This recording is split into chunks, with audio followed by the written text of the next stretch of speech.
45, 60, or 90 minutes. Finding the right webinar length for your offer. Too short, and you haven't built enough trust to sell. Too long, and half the room has left. Match runtime to your price point. You built the perfect deck, priced your offer at $297, and set the webinar length to 90 minutes, because that's what every template says to do. Wrong move. If you're selling a $27 template pack, 90 minutes will bleed half your room before the pitch even starts. If you're selling a $2,000 cohort, 45 minutes won't earn the trust required to close a 5-figure cart. Webinar length isn't a style choice. It's a math problem tied directly to what you're asking people to buy, who showed up, and how much proof you need to show before you ask for the card. Get the runtime wrong, and you'll blame your hook, your slides, your audience, when the real bug was the clock. Why runtime is a pricing decision, not a content decision. The amount of trust a buyer needs before pulling out a card scales almost linearly with price. Someone deciding whether to spend $19 on a swipe file is making an impulse call. They need to see the thing, believe it solves their exact problem, and no delivery is instant. Someone deciding whether to spend $1,500 on a coaching program is making a considered, often household-level financial decision. They need your story, your proof, your objections handled out loud, and a real sense of what the first 30 days will feel like. That's not content you can compress into 20 minutes, and it's not content a low-ticket buyer will sit through either. Length is the lever you pull to match the persuasion job to the price tag. The attention curve nobody talks about. Live attendance doesn't decay smoothly. It drops in waves. The first wave hits around minute 15 to 20, when people who clicked the link out of curiosity, but weren't really invested, quietly close the tab.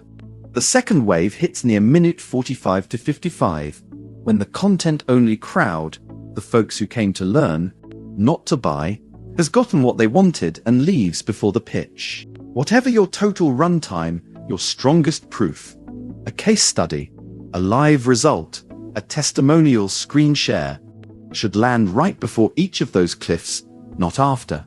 A 60-minute webinar that saves its best story for minute 58 has already lost the audience it needed to convince. Rule of thumb. If you can't confidently say why your webinar needs the length you picked, it's probably too long. Cut first, then re-add only what's earning its minutes. Match length to offer. A field guide. Use this table as a starting grid, not gospel. A very cold audience buying a $150 course might need the full 70 minutes of a higher tier, while a warm email list buying the same course could convert in 45. Segment your webinar length by traffic temperature as much as by price. Structuring the minutes you actually have. Minutes 05. Hook and promise. State exactly what they'll walk away with, no throat clearing. Minutes 5:15, credibility and story. Why you?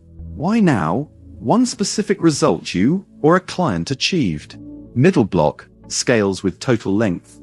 The teaching content. One clear framework, not 5 loosely related tips. Pre-pitch proof moment. Place your strongest testimonial or before, after, right before attention naturally dips. Final 12-20% of runtime. The offer, what's included, pricing, and a clear next step to buy. Last 5-10 minutes. Live Q&A that quietly doubles as objection handling for anyone still on the fence. Notice that the pitch is a percentage, not a fixed number. On a 30-minute webinar, that's roughly 4-6 minutes. On a 90-minute one, it's 11-8. Creators who write a fixed 10-minute pitch script and bolt it onto whatever length webinar they're running end up either rushing a high-ticket close or over-explaining a low-ticket one. The pitch window. Don't shortchange the close. The most common failure mode isn't a boring webinar. It's a great webinar that runs long on content and then crams the offer into the last 3 minutes while people are already reaching for the exit. If you're delivering a genuinely valuable teaching segment, Protect your pitch time like a hard deadline. Set a visible timer, and if you're behind schedule, cut content, not the close. Once you land on the offer, keep checkout friction near zero. Instant automatic delivery after payment, Stripe or PayPal in one tap, and Apple Pay or Google Pay working without any setup. All of which a live example store shows in practice, since visitors can watch the buy flow end-to-end without you explaining a thing. Test, don't guess. Record 2 versions of the same webinar, one 15-20 minutes shorter, and run each to a similar-sized segment. Track show-up rate, live attendance at minute 20 and minute 50, and purchase rate, not just registrations.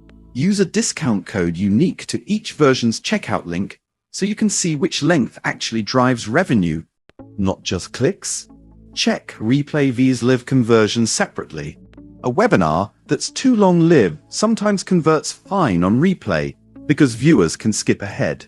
Retest after any price change. A length that worked at $97 may need to stretch if you raise the offer to $297. Nobody buys a course because the webinar was long. They buy because the length matched how much convincing they actually needed. Turning attendance into revenue on store.fan. Length only matters if the room can actually buy the second you stop talking. That's where the storefront behind your webinar link earns its keep.